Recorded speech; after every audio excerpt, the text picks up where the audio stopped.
Istanbul, de l'octobre 2018. Il est un peu plus de 13 heures. Ouais. Jamal Khashoggi, un journaliste saoudien très connu sur la scène internationale, marche dans une rue ensoleillée du quartier de Levant. Il se dirige vers le consulat de son pays. Exactement. Et l'objectif est super trivial. Enfin, il vient juste récupérer un simple document administratif pour pouvoir se marier. Un truc basique, quoi. Voilà.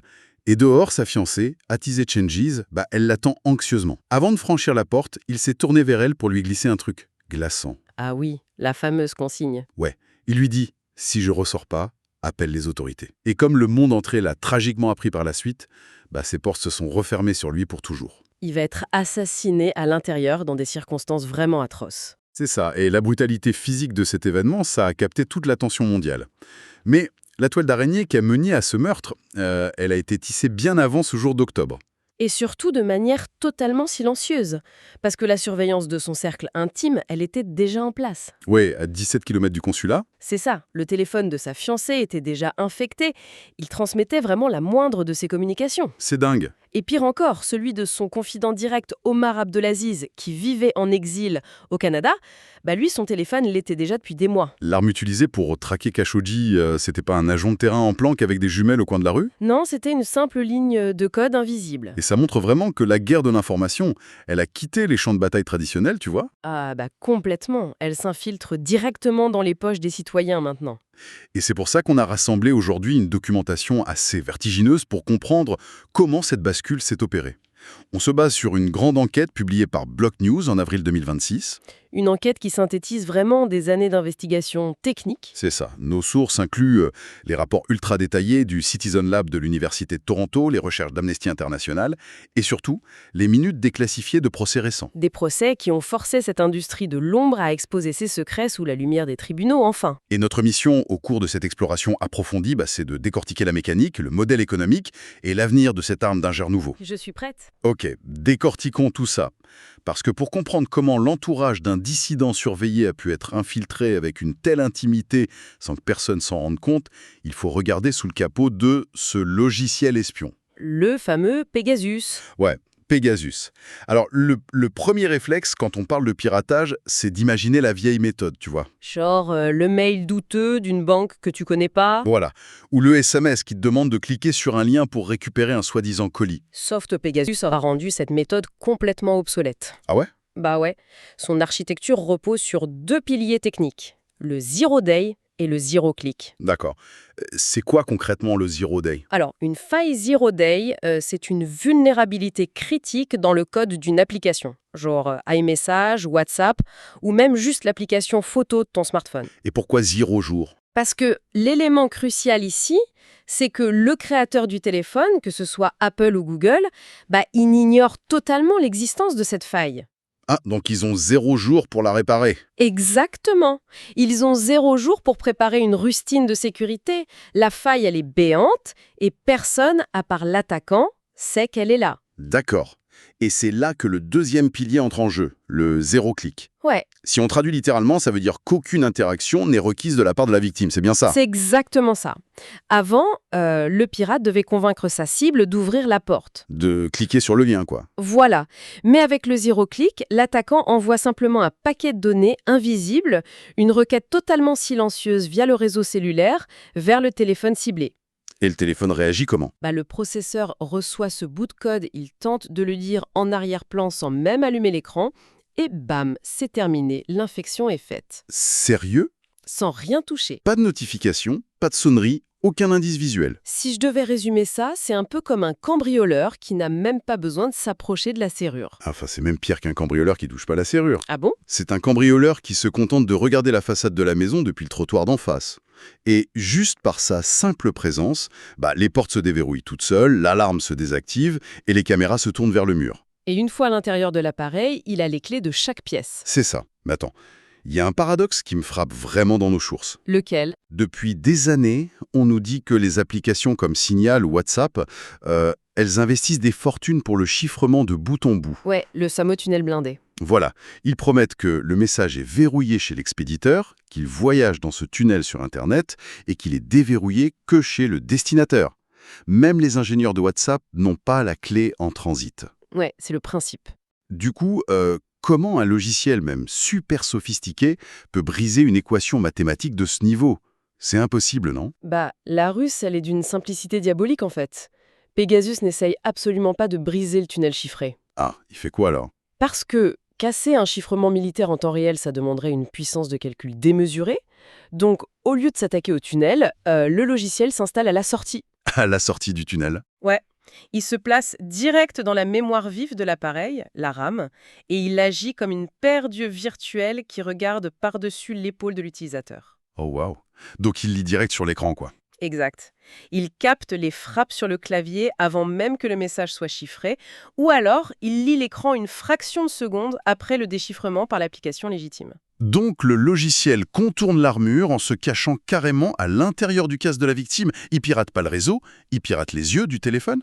Et ce qui est fascinant ici, c'est le niveau de furtivité atteint dans les versions les plus récentes documentées par le Citizen Lab. Furtif comment? Le logiciel est devenu un vrai fantôme. Dans l'informatique classique, un virus s'installe sur le disque dur, là où les données sont stockées de façon permanente. Ouais, c'est logique. Mais Pegasus évite ce disque dur. Il réside exclusivement dans la mémoire vive, la mémoire de travail à court terme du téléphone. D'accord, mais c'est quoi l'avantage de faire ça? Alors, l'avantage stratégique est immense. Si un enquêteur saisit l'appareil pour chercher une trace, il trouvera rien sur le stockage principal. Et surtout, dès que tu redémarres ton téléphone, l'alimentation de la mémoire vive est coupée. Et donc le logiciel disparaît? Le fantôme se dissipe dans le néant, sans laisser d'empreinte. C'est flippant. Mais tant que le téléphone est allumé, l'appareil se retourne entièrement contre son propriétaire. Le micro se transforme en mouchin, l'appareil photo prend des clichés silencieux, le GPS envoie les déplacements. Tout ça sans que tu t'en rendes compte. Mais le niveau de complexité nécessaire pour découvrir ces failles zero day et coder ce truc de la mémoire vive, ça doit demander des ressources ahurissantes, non? Ah c'est clair. Construire une arme qui contourne la sécurité d'Apple et Google, ça demande le budget et l'organisation d'un État souverain. Et l'entreprise derrière ça, c'est NSO Group. Voilà. NSO Group, fondé en 2010 dans la ville d'Erzilia, le cœur technologique d'Israël. Et les fondateurs, Niv Karmi, Shalev Ulio et Omri Lavi, ils sortent pas de nulle part. Non, pas du tout. Ce sont d'anciens membres de l'unité 8200. Pour notre audience qui s'intéresse aux renseignements, l'unité 8200, c'est une légende. C'est l'élite cybernétique d'Israël, l'équivalent de la NSA américaine. Spécialisée dans l'interception et le déchiffrement. Et cette culture du renseignement, elle est infusée dans l'ADN de l'entreprise. Ils n'ont pas juste fait une petite app sur un store, ils ont privatisé une capacité militaire pour la vendre sur le marché mondial. C'est exactement ça. Et le modèle économique détaillé dans nos sources, il donne le tournis. On découvre qu'une licence pour déployer Pegasus en Europe coûtait genre 7 millions de dollars par an. Et ça, c'était que le tarif de base. Sérieux, hein? Ouais. Pour activer l'option d'infection silencieuse 0 clic, le client devait débourser 1 million supplémentaire. Et les prix grimpaient encore plus haut dans les pays du Golfe. Mais tout cet argent, il servait à quoi?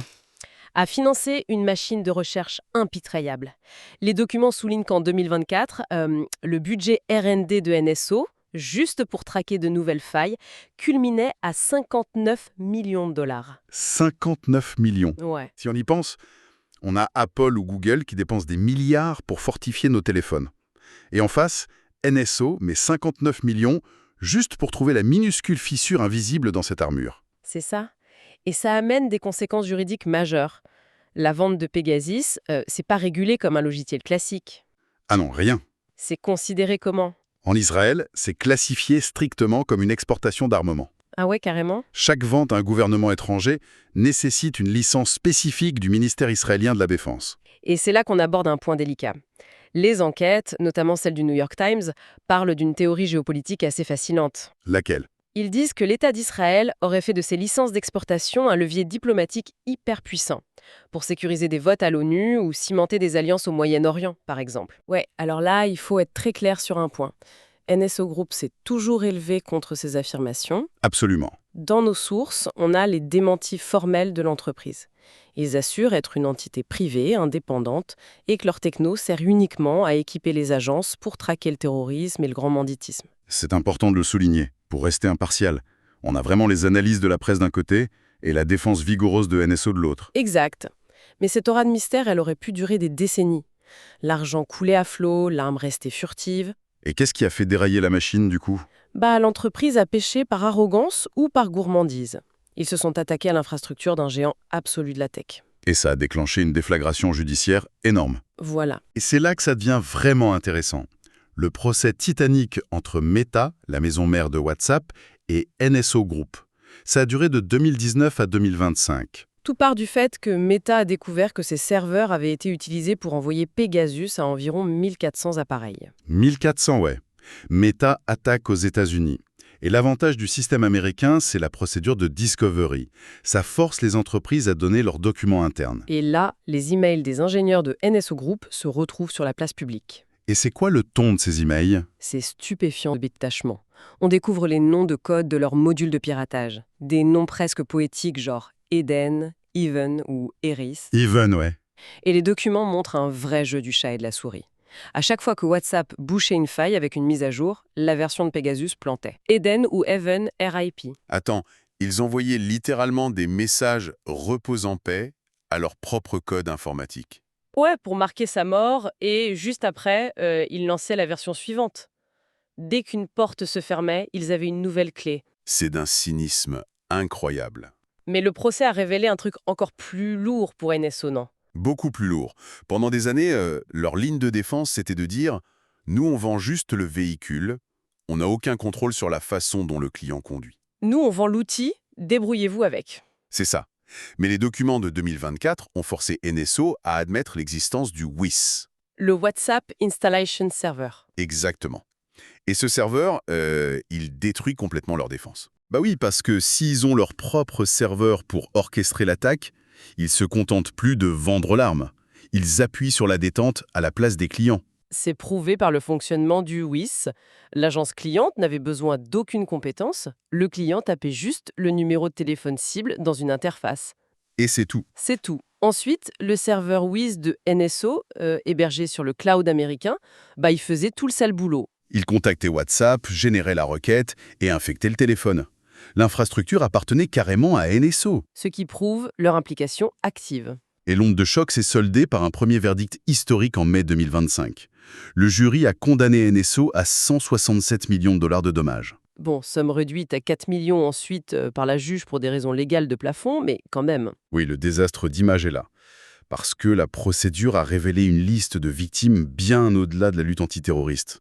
On parle d'un catalogue de 50 000 numéros dans 45 pays. Le mythe de l'arme anticriminelle s'effondre, quoi. Totalement. Des démocraties européennes ont été secouées. En Espagne, les renseignements ont espionné des indépendantistes catalans.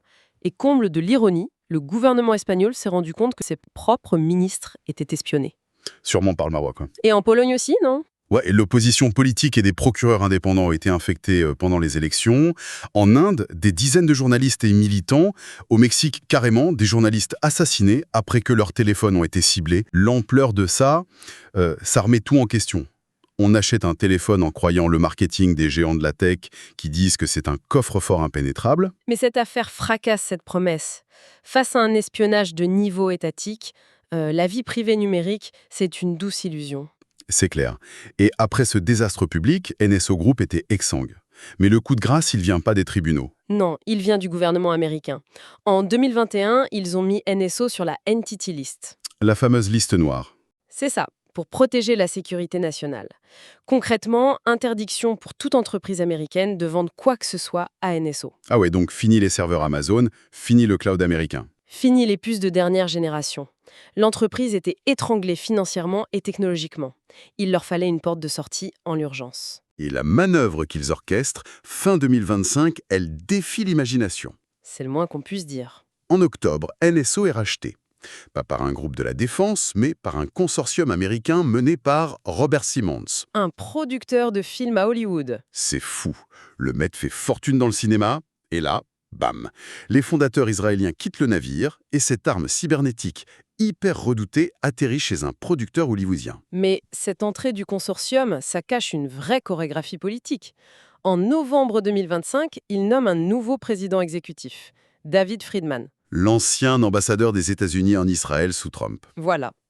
placer un ancien haut diplomate avec de gros réseaux à Washington à la tête de NSO, c'est une tentative claire de sortir de la liste noire. Et dans nos sources, on voit bien les deux discours qui s'affrontent sur ce rachat. D'un côté, on rapporte que Friedman défend l'idée que cette technologie est indispensable et il veut la vendre au FBI ou à la DEA. L'argument de la sécurité intérieure des États-Unis, quoi. C'est ça. Et de l'autre côté, on rapporte les vives inquiétudes des chercheurs comme John Scott Trailton, du Citizen Lab. Qui rappelle que l'outil a ciblé des diplomates américains par le passé. Exactement.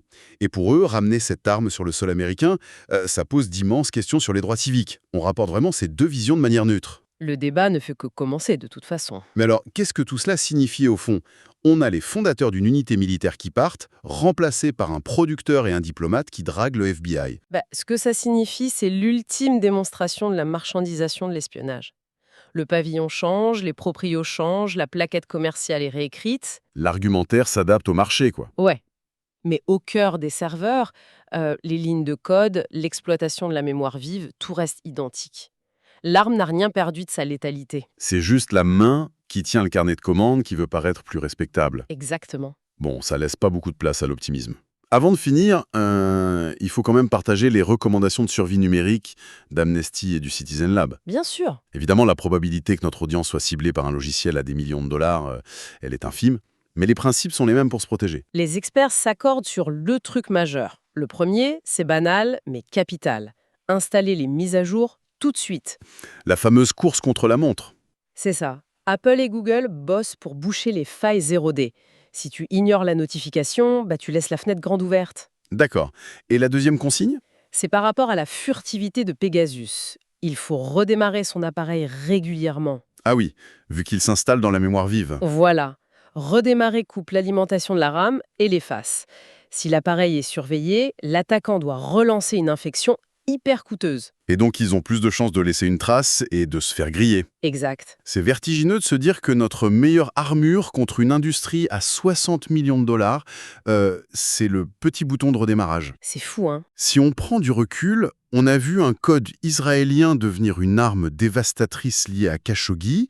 On l'a vu affronter Meta en justice pour finalement essayer de renaître en Californie. Et cette saga, elle trace les contours d'une nouvelle ère.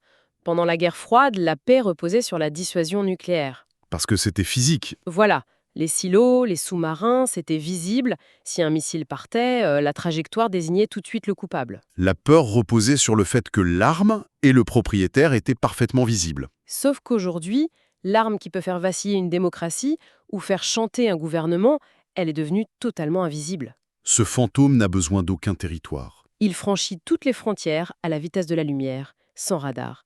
Et il s'achète avec une simple ligne de crédit. Et ça nous amène à une réflexion finale pour ceux qui nous écoutent. Si le potentiel de destruction d'un État repose sur des failles invisibles dans nos téléphones, comment les nations pourront-elles à l'avenir définir ce qui constitue un véritable acte de guerre ?